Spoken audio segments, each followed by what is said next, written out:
Dictation शुरू होगी 3 second बाद।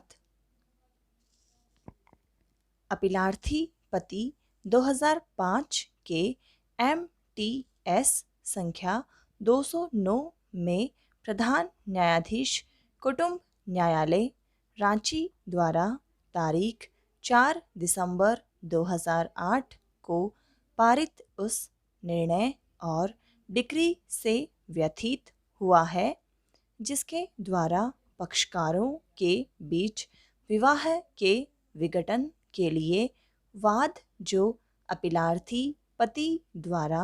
निचले न्यायालय में क्रूरता के आधार पर विवाह विच्छेद की डिक्री का अनुरोध करते हुए फाइल किया गया था,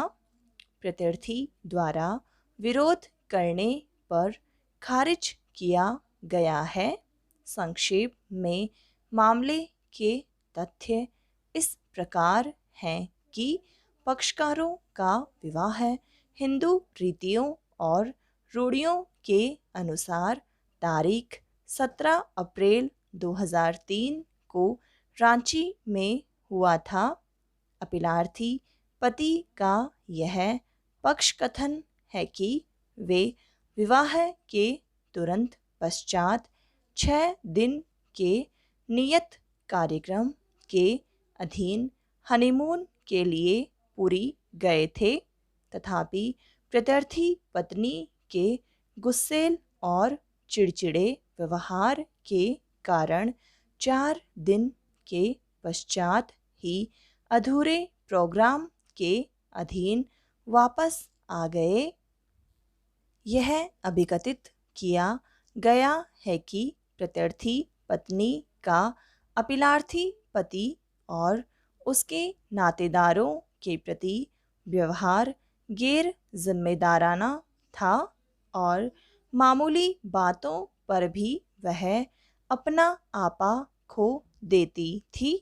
और अपीलार्थी और उसके नातेदारों के साथ दुर्व्यवहार करती थी। यह भी अभिकथित किया गया है कि प्रत्यर्थी पत्नी पति पर मकान अपने नाम में अंतरित करने का दबाव डालती थी और वह तारीख 6 मई 2004 को अपनी ससुराल छोड़कर चली गई थी। पति तारीख 24 अगस्त 2004 को अपनी पत्नी के घर मिलने गया तो उससे घर जमाई बनकर रहने के लिए कहा गया था, जिसे उसने स्वीकार नहीं किया। अत्यधिक कहने सुनने के पश्चात वह तारीख 30 अगस्त 2004 को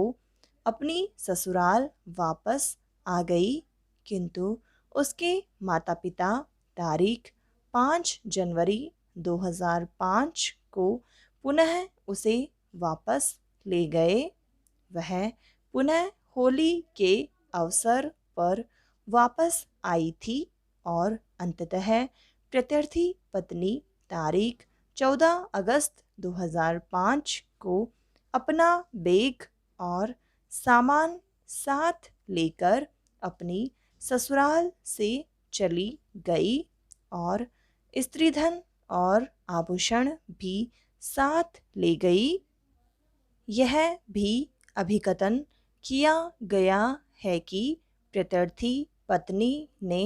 3 लाख रुपये की मांग की और यह कहा गया है कि जिसके न देने पर पति को किसी दांडिक मामले में मिथ्या अंतर्वलित करने की धमकी दी गई थी। यह भी अभिकथित किया गया है कि प्रत्यर्थी और उसकी माता उक्त मांग की पूर्ति के लिए अपीलार्थी पति के मकान पर आए थे और उन्होंने अपीलार्थी के मकान में घुसकर 1100 रुपये की चोरी की जो अपीलार्थी पति की ड्रेसिंग टेबल में रखे हुए थे और पिता की मेज से 800 रुपये निकाले और साथ ही अपीलार्थी की घड़ी उठा ली। पति ने इन अभिकथनों के साथ हिंदू विवाह अधिनियम की धारा 13 के अधीन निचले न्यायालय में वैवाहिक वाद फाइल किया था। निचले न्यायालय द्वारा वाद खारिज किए जाने पर अपीलार्थी पति द्वारा वर्तमान अपील फाइल की गई। पैरा अभिलेखों से इस तथ्य के परिसाक्ष्य की पुष्टि होती है कि यह प्रत्यर्थियों इसमें के आवेदकों द्वारा सूचना का अधिकार के अंतर्गत उपलब्ध कराई गई सूचना का अधिकार के अंतर्गत उपलब्ध कराई गई सूचना के आधार पर हुआ है, जिसके द्वारा इस बात को प्रकटतः स्पष्ट किया गया है कि 130 व्यक्तियों को आकस्मिक श्रमिकों के रूप में नियुक्त किया गया। क्या उपलब्ध कराई गई सूचना किसी आदेश की प्रकृति में या किसी सूचना की प्रकृति में यह नितांत रूप से अतात्विक है, जैसा कि सूचना अभिलेख पर उपलब्ध है। आवेदकों पुनर्विलोकन याचियों ने विनिर्दिष्ट रूप से आवेदन प्रस्तुत करने वालों को सूचना का अधिकार अधिनियम के अधीन सूचित किया है कि 130 व्यक्तियों को आकस्मिक श्रमिकों के रूप में नियुक्त किया गया है। यह दलील रिट याचिका के विनिर्धारण के समय न्यायालय के समक्ष भी दी गई थी और अब इस दलील को न्यायालय के विचार को परिवर्तित किए जाने के